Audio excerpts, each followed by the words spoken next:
नमस्कार। आज हम संस्कृत व्याकरण के अंतर्गत संधि प्रकरण में विसर्ग संधि का अध्ययन करेंगे। तो आइए पहले हम विसर्ग को जानते हैं। विसर्ग जो है वह इस प्रकार दो बिंदी शब्द के बाद लगाई जाती है, इसे हम विसर्ग कहते हैं। इसका उच्चारण ह के समान होता है। जैसे राम के बाद हम विसर्ग लगाते हैं, इसे पढ़ते हैं रामः। तो इस विसर्ग का जो उच्चारण स्थान होता है वह कंठ होता है। अकुहक विसर्जनीयानाम कंठा, अर्थात विसर्ग जो है कंठ से उच्चारित होता है। तो आइए विसर्ग संधि के अंतर्गत हम विसर्ग संधि से संबंधित कुछ महत्वपूर्ण सूत्रों को समझते हैं। इसमें एक महत्वपूर्ण सूत्र है खरवसानो विसर्जनीयः। यह सूत्र क्या कहता है, आइए हम जानते हैं। यह सूत्र कहता है यदि पद के अंत में र आया है, पदांत र आया है, उसके बाद खर प्रत्याहार के वर्ण आए हैं, पदांत र के बाद खर प्रत्याहार का वर्ण आया है, अथवा अवसान है। क्या है? अवसान। अवसान का अर्थ होता है कि कोई वर्ण नहीं है। तो र के पश्चात खर प्रत्याहार का वर्ण हो या अवसान हो, अर्थात कोई वर्ण ना हो, तो ऐसे र को खरवसानो विसर्जनीयः, इस सूत्र से र को विसर्ग आदेश हो जाता है। ऐसे एक उदाहरण के माध्यम से समझते हैं। यहाँ सर धन कर्ता है, तो यहाँ र जो है वह पदांत है, उसके पश्चात क्या आया है? स। यहाँ अवसान तो है नहीं, एक कर्ता शब्द है, तो क्या जो सकार है वह खर प्रत्याहार में आता है। तो हम जानते हैं खर प्रत्याहार में यह सारे वर्ण आते हैं, तो स जो है वह खर प्रत्याहार का वर्ण है। तो पदांत र के पश्चात खर प्रत्याहार का वर्ण आने पर खरवसानो विसर्जनीयः, इस सूत्र से र को क्या आदेश हो जाएगा? विसर्ग। तो क्या रूप बनेगा? स धन कर्ता। अब हम इसकी संधि कर देंगे तो रूप बन जाएगा स कर्ता। विसर्ग संधि से संबंधित एक और महत्वपूर्ण सूत्र है विसर्जनीयस्य सः। क्या है? विसर्जनीयस्य सः। यह सूत्र क्या कहता है? यह सूत्र कहता है कि यदि विसर्ग है और उसके पश्चात खर प्रत्याहार का वर्ण आता है, यदि विसर्ग है और उसके पश्चात खर प्रत्याहार का कोई वर्ण आता है, तो विसर्ग को विसर्जनीयस्य सः सूत्र से क्या आदेश हो जाएगा? स आदेश हो जाएगा। किसको? विसर्ग को। क्या हो जाएगा? स आदेश हो जाएगा। ऐसे समझते हैं कि विसर्ग के पश्चात खर प्रत्याहार का वर्ण आने पर विसर्ग को स आदेश हो जाता है। यहाँ हमने देखा चक्री धन त्रायस्व। यहाँ विसर्ग जो है पद के अंत में आया हुआ है, उसके पश्चात क्या आया है? त्र। त्र को हम जानते हैं यह संयुक्त वर्ण होता है। यह त धन र और अ, इस स्वर को योग से बनता है। तो इसमें पहला क्या है? त है। हम देखेंगे त जो है वह खर प्रत्याहार का वर्ण है कि नहीं, तो त खर प्रत्याहार का वर्ण है।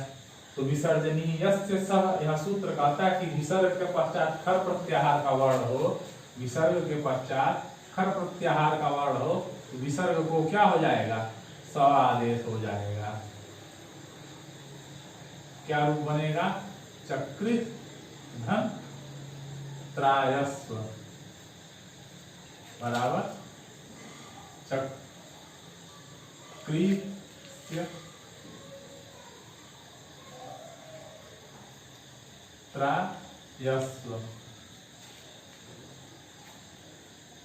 त्रायस्व। एक और उदाहरण देखेंगे विष्णु। अंत में यहाँ भी विसर्ग आया है, उसके पश्चात खर प्रत्याहार का वर्ण आया हुआ है, तो विसर्ग को क्या आदेश हो जाएगा? स स रूप बनेगा विष्णु धन त्राता। जब हम इसकी समझ करेंगे तो बन जाएगा विष्णु त्राता। यह कि ध्यान देंगे कि खरवसानो विसर्जनीय, यह सूत्र जो है र को विसर्ग करता है और विसर्जनीय से सह, यह सूत्र विसर्ग को स करता है। इसके अलावा एक और महत्वपूर्ण सूत्र है सस जुसो रूह। यह सूत्र क्या कहता है? यह सूत्र कहता है कि स हो अथवा सजुस,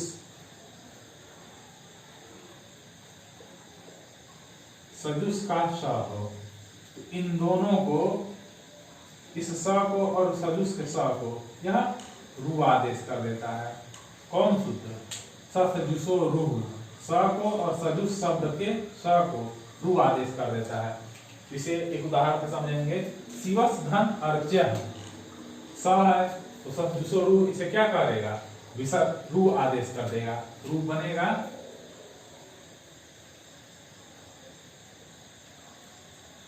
शिवरु धन अर्च्य। अब उपदेशे अजन्मासित इत, इस सूत्र से इसके ऊ की इत संज्ञा हो जाएगी रू के, और तस्य लोपन से लोप हो जाएगा। तो बचेगा क्या? शिव अर्च्य।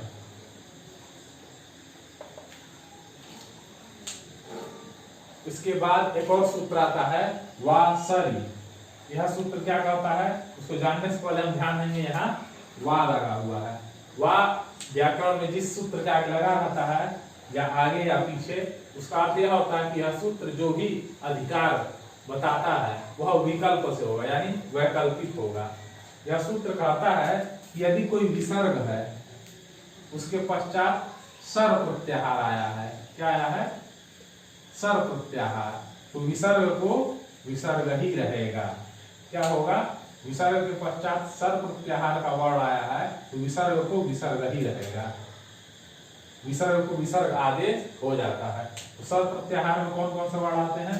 श, श, स, यह तीन वर्ण आते हैं। तो आइए देखते हैं। हरि, यहाँ विसर्ग आया है अंत में, उसके पश्चात श है। श जो है सर प्रत्याहार का वर्ण है, इसलिए वासरी इस सूत्र से, इसी विकल्प से क्या रहेगा? विसर्ग को विसर्ग ही आदेश हो जाएगा। रूप बन जाएगा हरि शेते। लेकिन यह इससे हुआ है, विकल्प से हुआ है। यदि हम विकल्प ना माने तब क्या होगा? विसर्जनीय से सह सूत्र से चक्री धन त्रायस्व, यानी विसर्ग के बाद यदि खर प्रत्याहार का वर्ण है तो विसर्ग को स हो जाएगा। तो श जो है खर प्रत्याहार का भी वर्ण है, इसलिए इस विसर्ग को स आदेश हो जाएगा। रूप बनेगा हरिस सेते। यहां पर एक और सूत्र लागू हम कर सकते हैं, स्तोष्टुनाश्चु।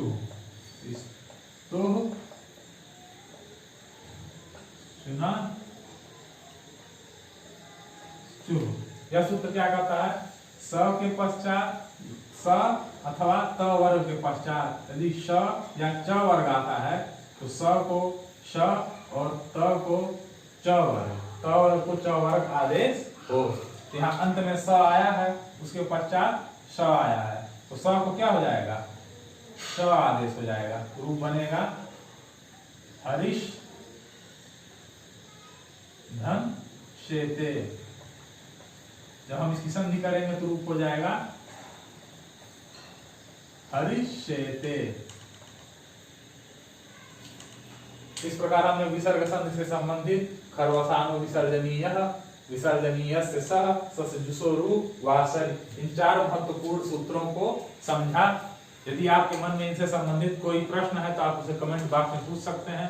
आशा है आपको वीडियो पसंद आई होगी। धन्यवाद।